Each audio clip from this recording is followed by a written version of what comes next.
મોરબી કરણી સેના જિલ્લા અધ્યક્ષ જયદેવસિંહ જાડેજા દ્વારા મોરબી ધારાસભ્ય કાંતિભાઈ અમૃતિયાને વળતો જવાબ. જય માતાજી, જય મા કરણી. હું જયદેવસિંહ જાડેજા, શ્રી રાજપૂત કરણી સેના મોરબી જિલ્લા અધ્યક્ષ. આ વિડીયો દ્વારા હું આપણા ધારાસભ્ય શ્રી કાંતિભાઈ અમૃતિયાને એક સંદેશો આપવા માંગુ છું કે કાનાભાઈ, 2 દિવસ પહેલા મોરબી સભાની અંદર તમે જાહેરમાં એવું બોલ્યા હતા કે ક્ષત્રિય સમાજ તો અમારી સાથે છે, પરંતુ 2-4 રતન દુખિયા વિરોધ કરે છે, તો રતન દુખિયાના વિરોધથી કાંઈ થાય નહીં. આવું તમારું ભાષણ હતું જે મેં સાંભળ્યું હતું. તો કાનાભાઈ, મારે તમને એક જવાબ દેવો છે કે જો સમાજ તમારી સાથે હોય, ક્ષત્રિય સમાજ, તો કોણ તમારી સાથે છે? પહેલા તો એવા 5, 10, 15 જણા જે કાંઈ હોય એનું એક લિસ્ટ બહાર પાડો ને સાહેબ, જાણ કરો ને કે આ લોકો અમારી સાથે છે. બીજું નંબર કે તમે એવું પણ કીધું કે 3-4 રતન દુખિયા. તો સાહેબ, જ્યારે પરસોત્તમ રૂપાલા મોરબીમાં આવે કે વિનોદભાઈ ચાવડા આવે, મેં હમણાં જ એક વિડીયોમાં જોયું હતું કે ભાઈ પરસોત્તમ રૂપાલાની ગાડીમાં રાંધવા લેવડાવ્યા છે, એટલી પોલીસ છે, 4 જિલ્લાની પોલીસ તમે ભેગી કરો છો, તો આ 3-4 જણા રતન દુખિયા માટે તમારે 4 જિલ્લાની પોલીસ મંગાવવી પડે છે.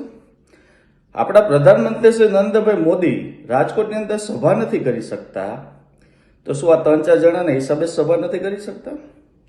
સાહેબ, તમે મોરબીમાં વ્યવસ્થિત જગ્યાએ તમે કાર્યાલય નથી ખોલી શકતા, તો શું આ 3-4 જણાના હિસાબે તમે નથી કરી શકતા? એટલા માટે સાહેબ, આપને એક વિનંતી કરવા માંગુ છું કે આવા ખોટા ઉશ્કેરણીજનક શબ્દનો પ્રયોગ ન કરો. અને સૌ પ્રથમ તો તમને એ ખબર હોવી જોઈએ કે રતન દુખિયા કોને કહેવાય. તો આપણા ઘરનું, આપણા સમાજનું, કે આપણા કુટુંબનું, કે આપણા ભાઈઓનું, કે આપણા મિત્રનું આપણે સારું ન જોઈ શકીએ ને, એને રતન દુખિયા કહેવાય.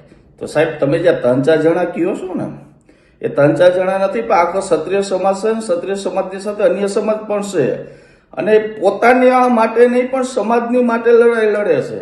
અત્યારે જે કોઈ ભાઈઓ વિરોધ કરે છે એ પોતાની માટે નથી, કોઈ ભાજપ કોંગ્રેસમાં નથી, પરંતુ એ સમાજની માટે કરે છે. એટલે બીજાની માટે કરે એને રતન દુખિયા ન કહેવાય. અને સાહેબ, બોલવા બેસો તો ઘણું બધું છે, પણ અત્યારે અમારે નથી કહેવું, કારણ કે અમારે બોલવું છે, અમારે કરવું પણ છે.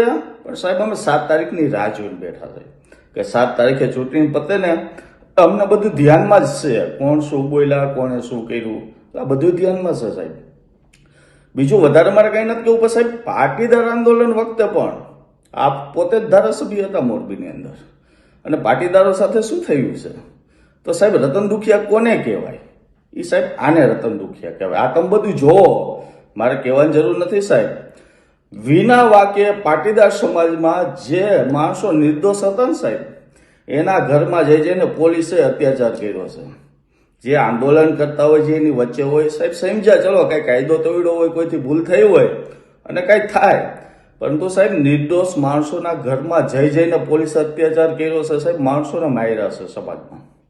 તો ત્યારે તમે પોતે જ હતા ધારાસભ્ય. એટલે વધારે આ વિષયમાં મારે નથી ઉતરવું, પણ મારે તમને એક જવાબ દેવો જરૂરી હતી.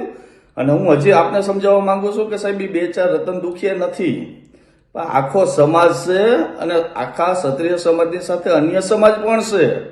અને એ તો સાહેબ, આ પેટીયું ખુલશે ને એ તમને ખબર પડી જશે કે રતન દુખિયા કોને કહેવાય. એટલે પહેલા આપ મર્યાદા સાથે બોલો, ઉશ્કેરણીજનક શબ્દ ન ઉચ્ચારો, એવી હું આપને વિનંતી કરું છું. અને બાકી આપણે મળીશું સાહેબ, ચૂંટણી પતવા દો, રિઝલ્ટ આવવા દો, આપણે બધા સામે મળીશું જ સાહેબ. જય માતાજી, જય મા કરણી.